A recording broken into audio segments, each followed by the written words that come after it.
आपस में बातें नहीं, और आगे आ जाइए, और आगे आ जाइए। सब लोग आगे आइए,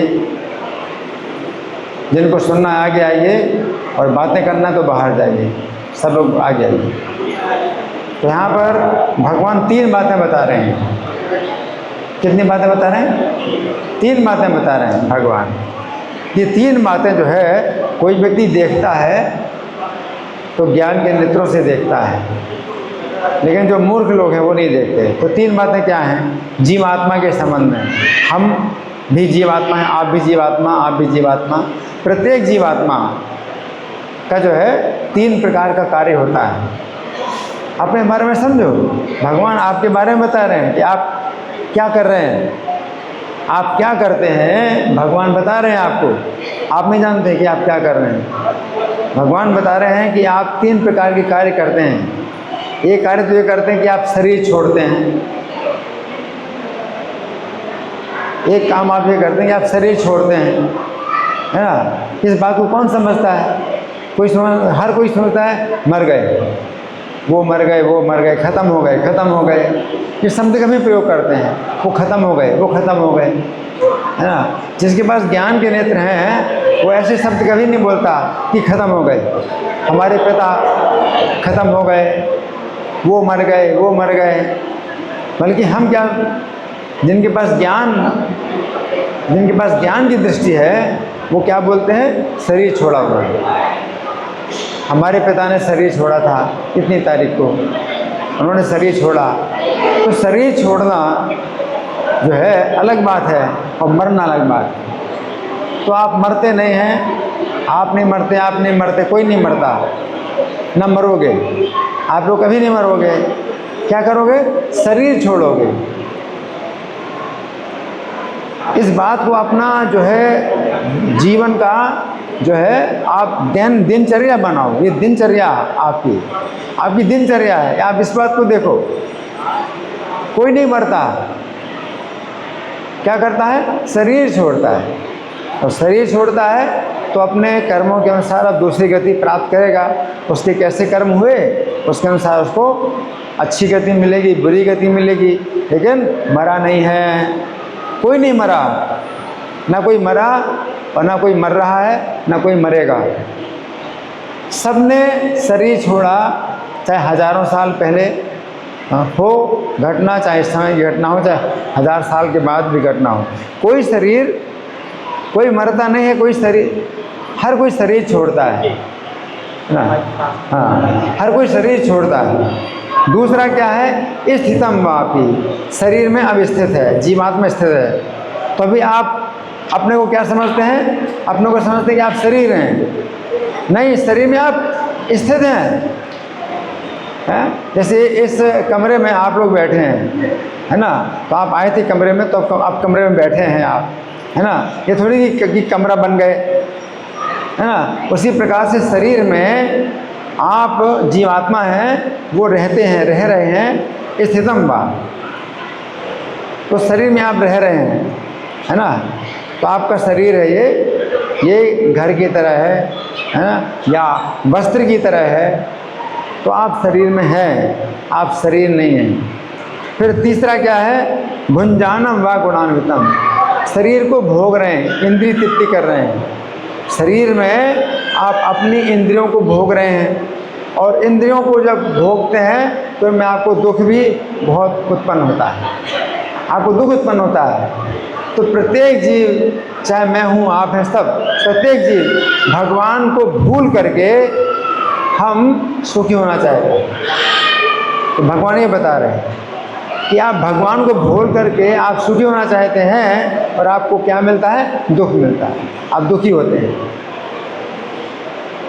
तो अगर आप कृष्ण का स्मरण नहीं करते, कृष्ण का नाम नहीं लेते हैं, और उस कृष्ण के स्मरण या नाम जप से आप बंधते नहीं हैं, बंधन नहीं, अगर आप इसका लेते तो क्या लेते हो? कष्ट का बंधन लेते हो, मृत्यु का बंधन लेते हो। आप मृत्यु से बंधना पड़ेगा। या तो आप नाम से बंधो, भगवान का नाम है उससे बंधो, नहीं तो मृत्यु से बंधे। मृत्यु नहीं होती, लेकिन बंधन मृत्यु का है। आप मृत्यु से बंधे, है ना। तो मृत्यु का कष्ट है, असीमित कष्ट मिलता है मृत्यु में। मृत्यु नहीं होती तो मृत्यु का कष्ट मिलता है। तो मृत्यु के कष्ट से छूटने के लिए, बुढ़ापे के कष्ट से छूटने के लिए, बुढ़ापे में बड़ा कष्ट होता है, लेकिन देखो प्रभुपाद बुढ़ापे के कष्ट में मुक्त थे। उनकी अवस्था थी 70 साल की। 70 साल की अवस्था में वो विदेश गए, अकेले गए, और पास में पैसा भी नहीं और एक व्यक्ति भी नहीं, अकेले गए बिना पैसे के, और 70 साल की अवस्था सोचिए। और उसमें जो है 12 साल तक उन्होंने जो है पूरे दुनिया की 14 परिक्रमाएं की, 108 मंदिर बनाए ना। क्या मतलब हुआ कि वो जो है एक ऐसे जीवात्मा है, एक ऐसे जीवात्मा है जो बुढ़ापे का कष्ट उनको नहीं है। बुढ़ापे का कष्ट होता 70 साल की अवस्था में, है ना। तो क्या होता, अब हम भी 70 साल की अवस्था के हैं, लेकिन अभी आपसे बात कर रहे हैं, चल रहे हैं, फिर रहे हैं, है ना। तो कैसे, क्योंकि प्रभुपाद के बनाए नियमों का पालन करते हैं, है ना। हरे कृष्ण का जाप करते हैं, रोज़ क्लास में आते हैं, तो हमें भी बुढ़ापे का कष्ट नहीं मिल रहा। तो आप जो है बुढ़ापा और मृत्यु से आप बंधे हैं अगर आप कृष्ण का भजन नहीं करते। और कृष्ण का भजन कलयुग में सरल है, कलयुग में बहुत सरल है। आपको जंगल में नहीं जाना पड़ेगा, जंगल में बिल्कुल एकांत में कंदरा में बैठ करके ध्यान करना, ये सब जरूरत नहीं है करने की। या बड़े बड़े यज्ञ करना त्रेता युग में होता था, बड़े बड़े यज्ञ करने की ज़रूरत नहीं है। द्वापर में बहुत बड़ी पूजा होती भगवान की, वो करने की ज़रूरत नहीं है। कलयुग में क्या है, कलो तद हरि कीर्तनात्। तो हरि कीर्तन, हरि कीर्तन आपका कई प्रकार का है, यह सबसे सरल। आप हर समय, किसी भी समय आप बैठे हैं या खड़े हैं या चल रहे हैं, आप केवल बोलिए हरे कृष्णा कृष्णा कृष्णा हरे हरे, हरे राम राम राम हरे हरे। आप इसको सुने, आप इसको सुनिए, तो आपको अपना मन लगाने की भी ज़रूरत नहीं है, आपको सुनना है। हरे आप बोलो और अपनी इसी आवाज़ को सुनो, कान में जाएगी तो आपका जो मन है शुद्ध होता है। आप जो है छूट जाएंगे, बुढ़ापे के कष्ट से छूट जाएंगे और मृत्यु के कष्ट से छूट जाएंगे। महाराज जी के रूम से माला। तो ये जो है इतनी बड़ी इसमें जो है सुविधा, कलयुग में इतनी बड़ी सुविधा। आयु बहुत थोड़ी है, प्रायणाल्पाशा सभ्य कलावस्मिन् युगे जना मंदास मंद मत्या मंद भाग्या ही प्रभुता। तो कलयुग में लोगों की आयु बहुत थोड़ी है, कलयुग में लोगों की बहुत आयु थोड़ी है। तो सतयुग में जैसे ध्यान करते थे हजारों साल तक, तो हजारों साल क्या, हमारा तो जीवन 100 साल भी बड़ा मुश्किल है कि 100 साल भी, तो हजारों साल ध्यान कैसे कर सकते हैं, तो वो संभव नहीं है। तो इस कलयुग में जो है, चूँकि आयु बहुत थोड़ी है, तो आपको ये सरल उपाय जो दिया गया हरि नाम का, इतना सरल है कि आप अशुद्ध अवस्था में या शुद्ध अवस्था में, किसी भी अवस्था में आप नाम लो। अगर आप कहते हैं नहीं हम तो पापी हैं, हम तो पापी हैं, हम तो नाम नहीं लेंगे, है ना, तो आपका ही नुकसान हो। क्योंकि भगवान ने इतनी जो है कृपा की है, नाम के रूप में इतनी कृपा की है कि पापी से भी पापी व्यक्ति जो है शुद्ध हो जाएगा और नाम अशुद्ध नहीं होता। अब आप क्या कहेंगे, नहीं नहीं हम तो बहुत पापी हैं, हम अगर नाम लेंगे तो नाम अशुद्ध हो जाएगा। हाँ, बहुत आप नाम के ऊपर आपकी बड़ी चिंता हो रही है? अरे अपनी चिंता करो, नाम अगर अशुद्ध हो जाए तो हो जाए, आप तो शुद्ध होएंगे, ये नाम अशुद्ध नहीं होता, वो अलग बात है। तो है अनादिकाल से लोग नाम लेते आ रहे हैं, और बड़े पापी से भी पापी नाम के द्वारा शुद्ध हुए, नाम अशुद्ध नहीं हुआ कभी भी। नाम कभी शुद्ध नहीं होता, है ना। तो आपको चिंता करने की जरूरत नहीं है कि नाम अशुद्ध हो जाएगा तो हम जो है नाम न लें। आप जो है नाम लीजिए और अपना लाभ उठाइए। तो अगर आप अपना स्वार्थ समझते हैं कि सबसे बड़े स्वार्थी अगर आप ही हैं, तो आप नाम लीजिए। नाम में सबसे बड़ा स्वार्थ है। अगर आप सोचते हैं भाई हम स्वार्थी नहीं हैं, हम तो परमार्थी हैं, हम तो समाज की सेवा करने वाले हैं, अगर समाज की सेवा करने वाले हो तो नाम सबको कराओ। समाज की सेवा इसी में है। सबसे बड़ी समाज की सेवा यही, असली समाज की सेवा भी यही है।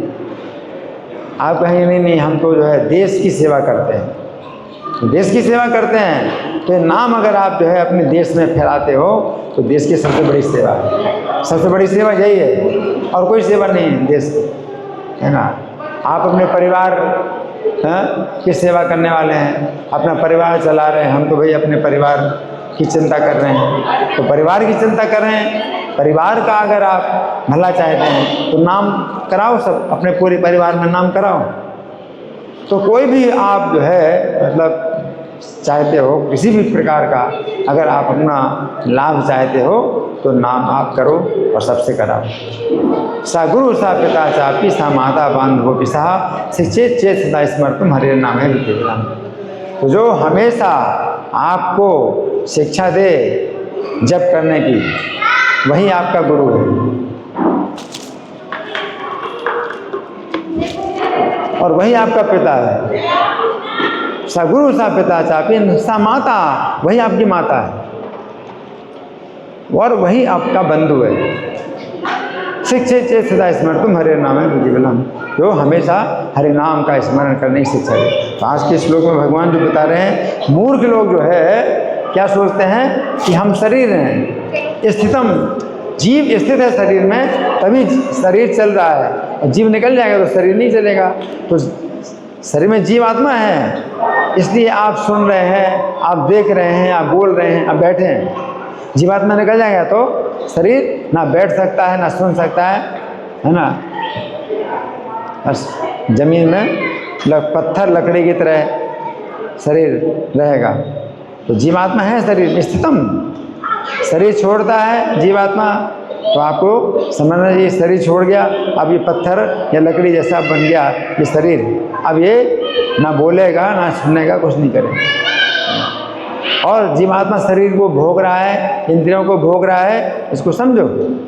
इस इंद्रियों को भोगने में, शरीर को भोगने में आपको कष्ट ही कष्ट मिलते हैं। सुख चाहते हो, सुख चाहते हो, सुख पाना चाहते हो, लेकिन मिलता क्या है? कष्ट ही कष्ट मिलता है। इसलिए इस शरीर में, मनुष्य शरीर में अगर आप अपना लाभ चाहते हो तो नाम का जो है आप उपाय करो, नाम का उपाय करो। और हर समय आप करो, कम से कम का नियम बनाओ, फिर भी हर समय करो, कम से कम का नियम बनाओ। एक माला करेंगे, 2 माला करेंगे तो वो जो है आपका ज़रूर, मतलब चाहे आपकी इच्छा नहीं है और आपका मन नहीं चाहता है और आपका मन बड़ा दुखी है, तनाव है, करना। ये कम से कम का जो नियम है उसमें आपके लिए कोई कारण नहीं होता कि आप नहीं करें। आपका जो है उसको भार आप इसको लो, ये भार आप लो, है ना। तो ये मनुष्य का जीवन है। और नहीं तो अगर आप भार नहीं लेना चाहते हो तो कई प्रकार के कष्टों का भार आपके ऊपर आएगा, लेना पड़ेगा। तो मनुष्य का जीवन भी दोबारा नहीं मिलेगा। हजारों जन्मों के बाद शायद दोबारा मनुष्य का जीवन मिल पाए। हजारों जन्मों तक पशु पक्षी देख लो कितने हैं, पशु पक्षियों की संख्या कितनी है, पेड़ों की संख्या कितनी है, देखो, है। तो इसलिए ऐसा यही है कि आप नाम का जप करो। भगवान आज के श्लोक में ये बताए, जिनके पास ज्ञान के नेत्र हैं तो वो जो इस बात को समझ करके कि हमने एक दिन शरीर ये प्राप्त किया था और इतनी उम्र चली कि हमारी, और हमने जो है बर्बाद कर दिया अपना जीवन, अब हम जो है अपना जीवन को बर्बाद ना करें और अब हम जो है नाम लें। तो भगवान ये बात कह रहे हैं। धन्यवाद।